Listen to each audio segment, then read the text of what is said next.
Right. Okay. Wow. So technical difficulties there, which I apologize for. You'll get me talking to my flatmate briefly about this live stream. It looks like we're in. So I'm just going to open. Had some problems with the encoder that uploads the video to YouTube. So I've gone with Google Hangout, which looks like it's working. You can see me, but there's a lot of interference, a little bit of a delay. So I apologize for that. Okay, just posting on Instagram about the live stream and the fact that it appears to be working. There we go. Okay, so I had our first question on the chat, which was, should I cut down on protein when I'm cutting calories? So yeah, we're talking about fat loss. And okay, so you've got your macronutrients, you've got protein, carbs, and fat. And oftentimes when you're setting your macros, you want to think about what specifically that macronutrient is for, and then how you should manipulate it as you go on through your cut.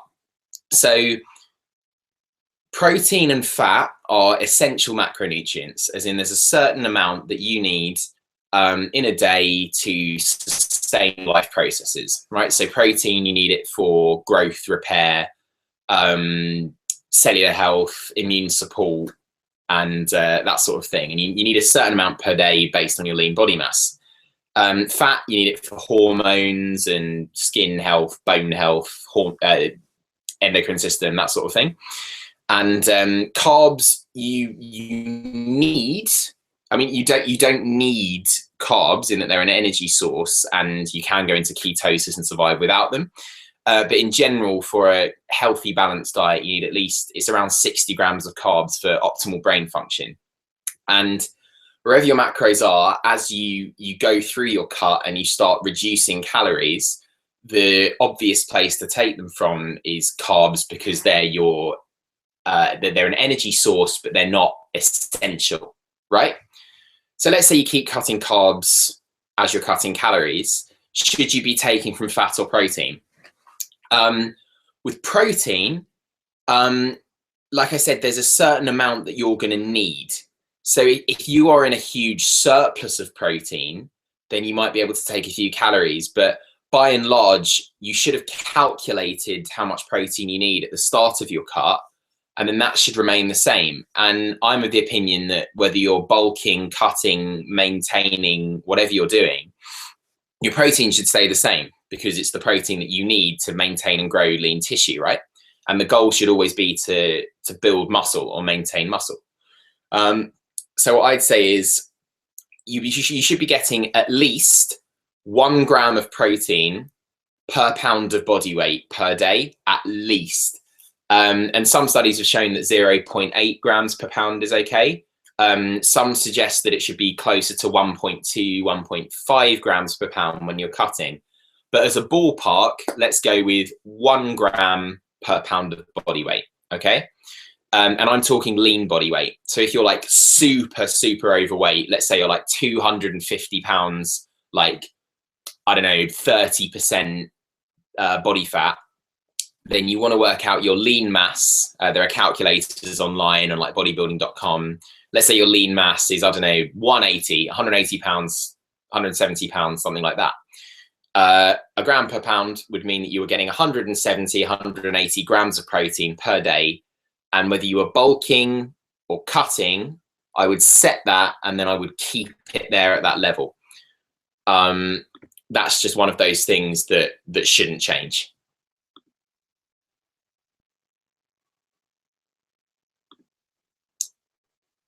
Okay.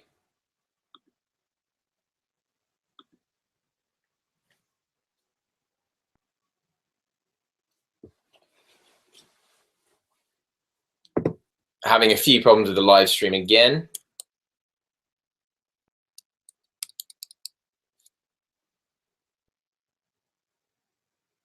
Okay.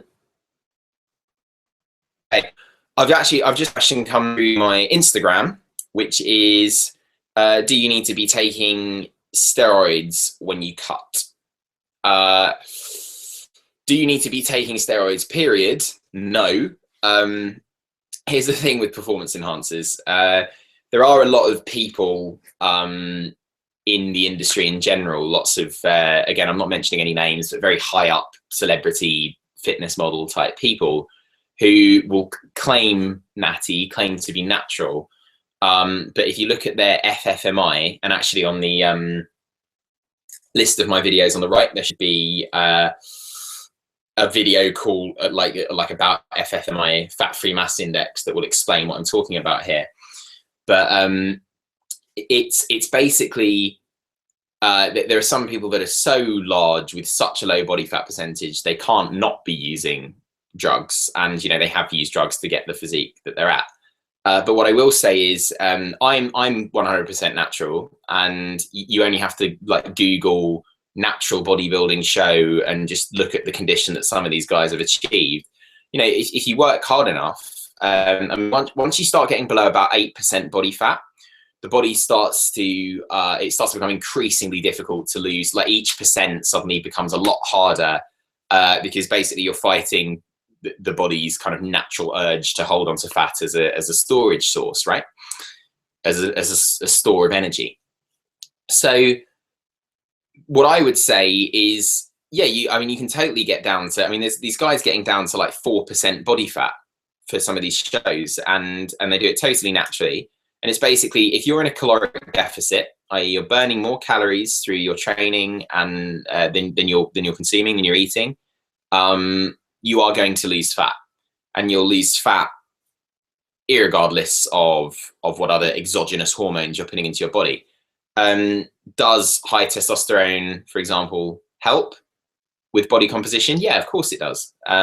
Does all these drugs, Winstrol, clenbuterol, Tren, all these drugs that are associated with cutting, ephedrine, yes. However, the side effects are enormous and understudied, and that's what I preach, is that there's not enough research on a lot of these drugs to make it you even consider taking some of them, because there's such potential for heart defects or turning off your production of hormones, or there's a million different things that could happen. Ephedrine, for example, is essentially a replacement adrenaline, and putting that into your bloodstream in the hopes that it will stimulate the nervous system and lose a little bit more fat. Just work for a few more weeks in the gym, I mean, stuff like, caffeine's a stimulant, and it raises your basal metabolic rate slightly, and it means that you're going to start burning more fat as you're working through, as you're training. That's great, but you get to a certain point and it's almost like diminishing returns. It's like, how much more caffeine are you going to be taking, and how much extra is it giving you? It's like a little 1 to 2% boost, but really you can get absolutely shredded with no supplements, with no supplementation at all. And things like Thermogenics and natural supplements like that, green tea, polyphenols, they can give you a little kick, but your diet and nutrition has to be on point first. And funnily enough, in the absence of a good training and nutrition protocol, the drugs wouldn't help you anyway. So my short answer is that while I don't judge anyone that does use this kind of thing, I don't, and I don't recommend it. So that's me. Okay. Come on, guys, throw me some questions now. There should be there's on YouTube, there's a chat window here. Chuck anything in it you want to, and I will answer. There's a slight delay as well, so I'm just going to refresh my feed.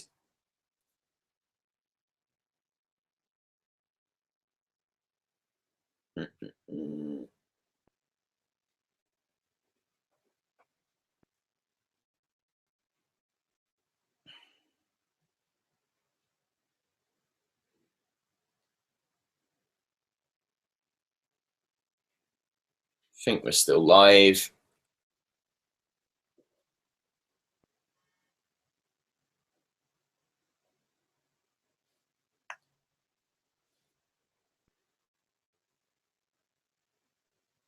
Sorry, I'm getting Instagram notifications and some of them have nothing to do with this stream, so I'm just going through them now. Ah, okay. All right, here's a good one. So I'll bring it up to the screen so you can. Okay. So this guy, George O'Connor. What's up, buddy? Any advice on how to put on lean muscle with regards to supplements and an eating plan? There we go. Thank you for that, George. So putting on lean muscle, I mean, this is kind of like a large, over-encompassing question. Supplementation should come mainly from natural sources, right? So, I mean, the number one supplement that I think people should be taking is whey protein. But to call it a supplement is a little misleading. It's food, right? It's a very pure source of dairy protein. So is it a supplement? I mean, yes, you add it into your diet in that way, but it's not what I'd call a hardcore, yes, supplement. That's basically food, but it's good to include. Creatine is important. It's one of the most scientifically backed supplements out there, and also it's totally safe. It's found naturally in steak. This is what I'm saying. Like, you can get a standard like 5 gram serving of creatine through a daily intake of red meat, for example. So supplementing with it is you're not going to get any kind of side effects from it. A multivitamin is good. Again, you can get a complete micronutrient profile through the diet that you consume. Fruits, veggies, nuts, eggs, seeds, fish, chicken, you can do it. However, it's useful, particularly when you're training hard and you're sweating, through your lymphatic system, through the sweating, you can actually lose lots of vitamins and minerals, even if you're getting them in through your diet. It's a large cause of premature death in athletes, is actually sweating out the vitamins that are required. So multivitamin is a good thing to take, and that goes for cutting, bulking, adding muscle, losing fat, whatever you're doing. A multivitamin is a great one to have in. And there are other supplements that I think anything other than that, you're going to get, there's an element of diminishing returns, in that you want to make sure that your nutrition and your training are on point, and then you can start thinking about supplementation with specific amino acids, for example. I mean, I'll give you an example. I get asked a lot, what's the best fat burner to take? What's a good thermogenic? If you're in a caloric deficit of about 500 calories, your weight training is good, so you're maintaining lean muscle and you're losing 1 to 2 pounds a week weight wise, so it's fat. Then adding in a thermogenic in the form of cayenne pepper with a capsaicin, which boosts metabolism, green tea polyphenols, bitter orange peel, synephrine HCl, yohimbine, archileno hydrobromide, which is a new one that's in Kai Green's Eviscerate and Dana Lynn Bailey's Destroy the Enemy. We've run everything labs. They're great, and they are going to have an effect, but it's an infinitesimally small effect on top of diet and training. If your diet's shit and your training shit, you're not gonna see any increase in fat burning. If you're not in a caloric deficit, you're not going to be losing fat. And I don't care how much caffeine you take and how many thermogenic grenade pills you take, it's not going to do anything. So that's where I would say, that's where I would come from, is start with your nutrition, start with your training, and then if you need to add more, if you need that little extra boost, once all of that is dialed in and is working, then you can start thinking about anything extra. So that's my answer there, George. Thanks very much for the comment. Okay, just gonna flick onto Facebook now.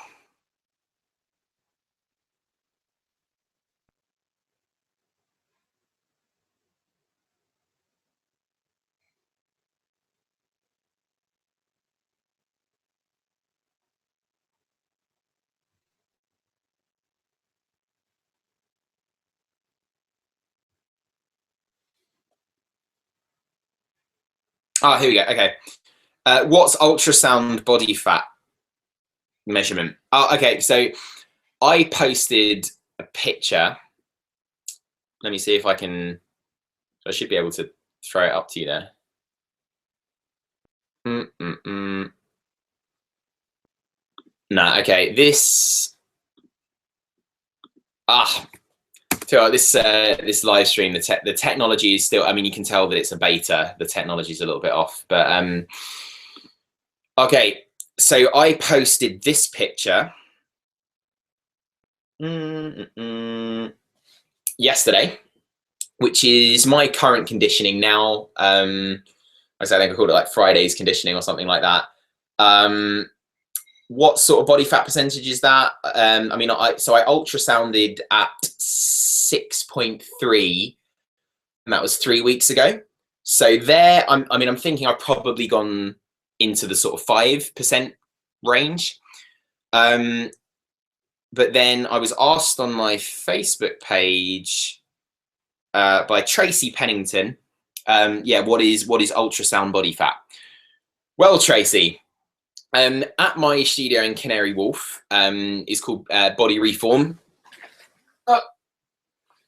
Go on to tomnealfitness.com if you want to learn more about where I work. But yeah, we've got a device. It's about this big, and it's the same sort of device they use for looking at babies, like if in a pregnant lady. And you get between 5 and 9 sites on the body.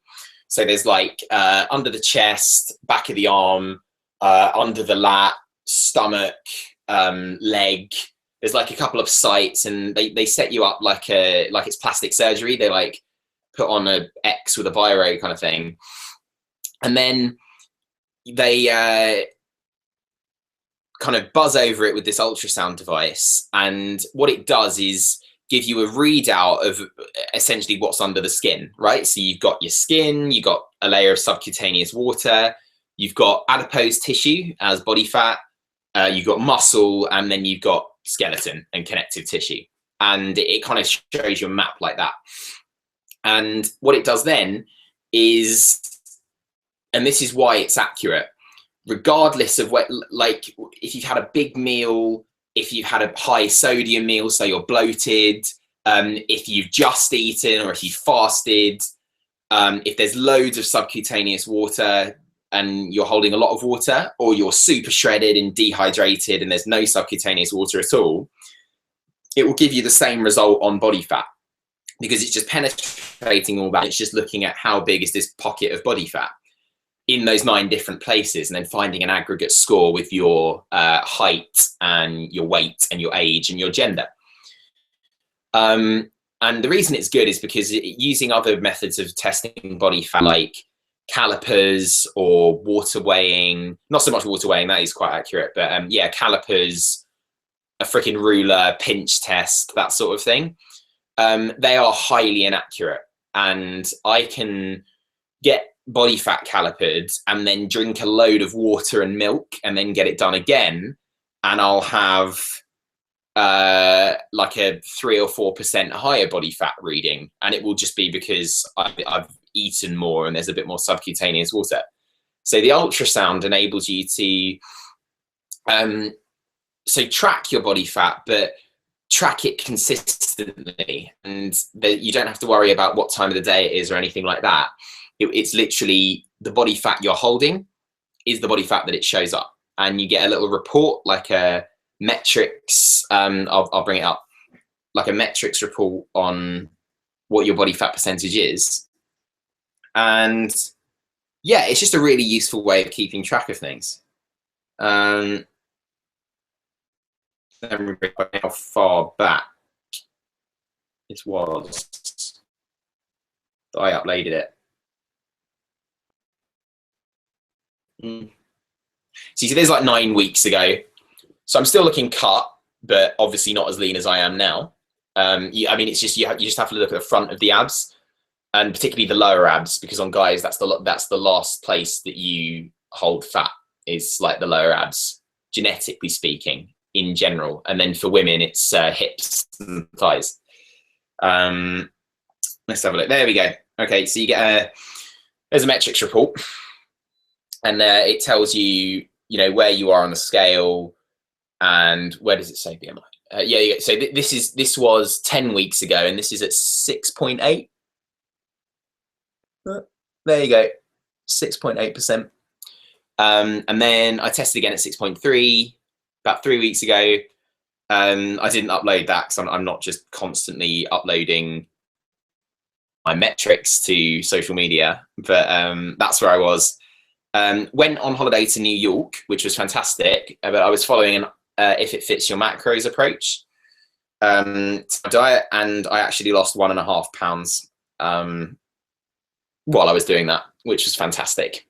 So again, there's a video, if you go onto my YouTube page, there's a video called I think it's like New York Vlog 4, like best places to eat or best places to do if it fits your macros and like eat food in New York. And there I'm basically explaining, like, look, I still managed to keep to my plan, stay cutting, but just by tracking the foods that I'm eating. That's actually a question I get asked a lot, is what do I use to track my food and stuff like that? I use an app called My Macros Plus. You see that orange thing there? So My Macros Plus is kind of like My Fitness Pal, but the reason I like it is you've got this, you can do custom foods, so you can input it yourself from the back of a packet, so you don't have to rely on other people to do it as you do in My Fitness Pal, which is kind of, it's unreliable. So for example, boom, the 0% yogurt that I eat post-workout, that's in there. I put in one 500-gram pot. I've got exactly what I need, and I can do like half a pot if I want to, and so weigh out 250 grams. Boom, it's right there. And the other thing it does is track. So you've got the meals, and you can see the meals you got through the day, how many carbs, protein, and fat you've got left to hit your macros. You can have different day options, so training day, rest day, or high carb, low carb, medium carb days, or refeed days, or whatever. You can just have that logged in there, and you can change the macros at any point. You can also, so you can go back through the days and see what you've been eating. And it's like an advert for this app now. You go on to body weight. Stop texting me, please. Go on to body weight.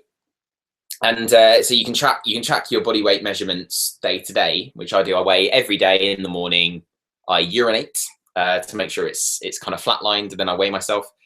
And you can see a little graph over time. That's actually since I got the app, what's been going on with my body weight. So it's a really great way of just tracking. You know, here's what I'm eating. Here are the macros that I'm hitting. What's it doing to my body weight? Body weight is one of many metrics to use when you're looking at tracking body fat.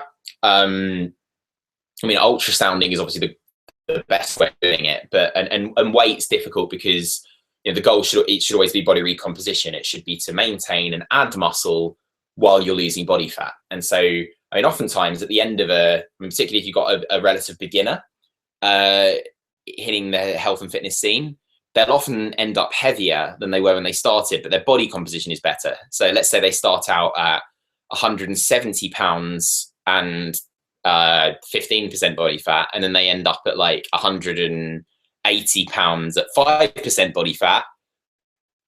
Next year, they've done a lot better, as you can imagine.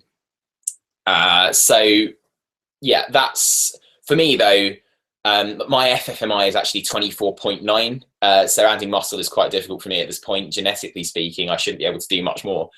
But there's the weight, and you can see it kind of creeping down. And you know, I started at 200 pounds, and I'm now weighing in at the high 170s, like 179, around there.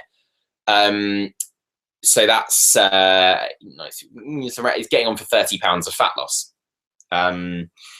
Did I look when I started this cut like I had 30 pounds to lose? No. You know, I still have visible abs. Mainly because I train hard. I've got that a bit of muscular maturity going on. I've been training for about 8 years, so I can kind of get away with things like that. But yeah, I've lost 30 pounds of body fat, and I was holding it in. I mean, you hold it all over your body, right? You hold it on your back, your legs, your chest, things you don't think about, your shoulders. And so like over time, as I've been losing it, yeah, my abs have dialed more further in, but also things like, you know, my rear delts, you know, pop a bit more now, and things like that. And you just gradually lose it over time. And then the best way that I was saying is the ultrasounding. But there's one of many ways to track it, weight being one of them. Okay, so I'll have a look at Facebook and Instagram. I'm now going to fly over to Twitter.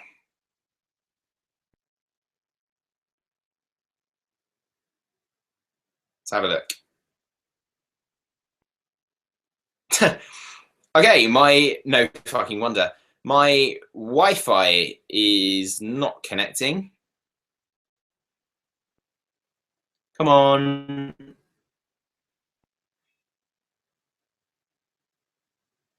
How annoying. Okay, I can't, if you are Instagramming or Facebooking or tweeting or anything like that, I can't actually see what's being written.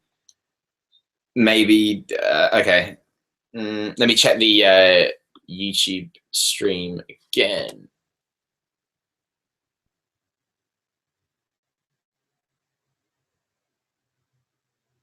Okay, we've been at it for about a half hour. I'd say that was a good, this has been an interesting experiment. So I'm sorry you had the like technical difficulties to start out with. I don't know how many people tried to tune in at 1 p.m. Annoyingly, I wasn't able to get on until like 5 past, but you know, it wasn't my fault. I had to download Google Hangouts and do it through that because the encoder I did download, Webcast, just didn't want to work. And it's a shame because I could have done pictures and stuff like that. It's whatever. I'll maybe give this a go in the future. I think it's a cool tool. There's stuff they need to fix on it for sure. Like this chat thing is just like all over the place, and the bit rate and the quality is also not great either. But you know, by and large, I think it's a great idea because it enables me to like I said, live talk about things. Oh, hello. Okay, one more question.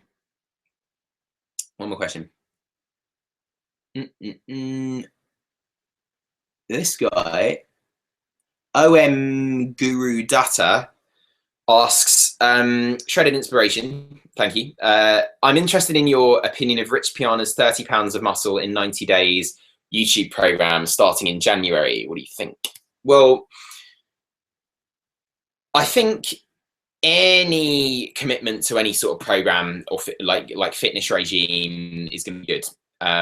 Because it's going to give you something to focus on, and you know, structure your days around, and get used to the routine. And that's the important thing, is consistency. And it almost doesn't matter what program you're following as long as you follow it consistently. What I would say, Rich Piana, there's stuff I like about the dude, and there's stuff that I disagree with. I mean, like anyone.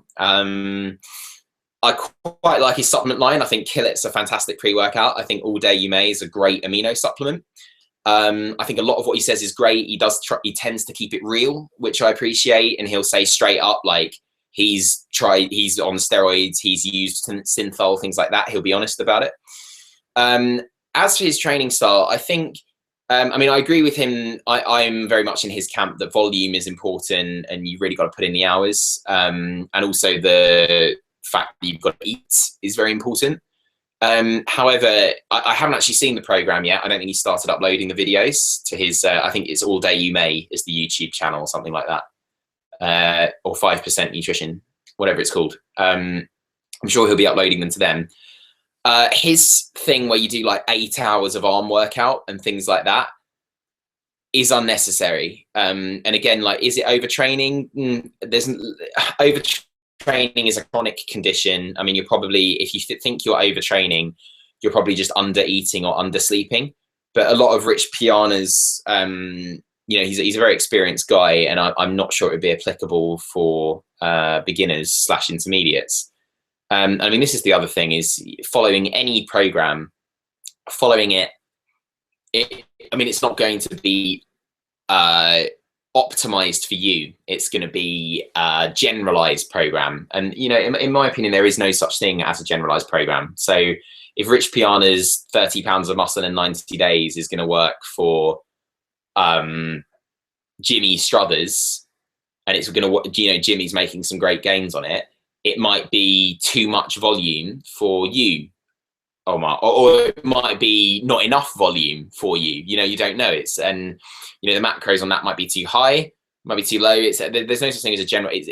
There's loads of genetic factors, experiential factors, current health and fitness, what your current metabolism's like, what your current training system is like, flexibility. There's so many factors that come into play when you're training, how many meals a day you can eat, things like that. So what I would say is, you know, by all means, give it a go, but I would recommend a more personalized approach. Again, shameless plug, but I do online coaching at tomnealfitness.com. If you go to tomnealfitness.com, click on online coaching, you'll see I do a full macro assessment, adjustments, weekly check-ins, unlimited emails, training plan, sort it all out for you, but then optimize it based on your genetics and your results, which is the best way of doing it, in my opinion. Yeah, I'm going to go ahead and say that that's all we've got time for. Like I said, it's been, what's this been? About 40 minutes now. So it's been good. I hope some of the stuff that I've covered has been useful. And I think, see, again, it is an experiment. It is a beta on YouTube. So at this point, the first bit of technology I used failed, so I've had to use the backup. I think this now uploads as a video, so if you missed out, you can watch what was said. But I don't know that. I think that. So hopefully, fingers crossed it does, and I'll see you in the next video. In the meantime, make sure you subscribe to me here, and then, okay, let's do this. Facebook.com/TomNealFitness, Instagram @TomNealFitness, Twitter @TomNealFitness, yeah, YouTube.com/TomNealFitness. Go on to tomnealfitness.com and have a look at my site, and go to hunterabsmethod.com or search Hunter Abs Method on Amazon to have a look at my fat loss ebook. Fantastic. Tom out. Have a good day.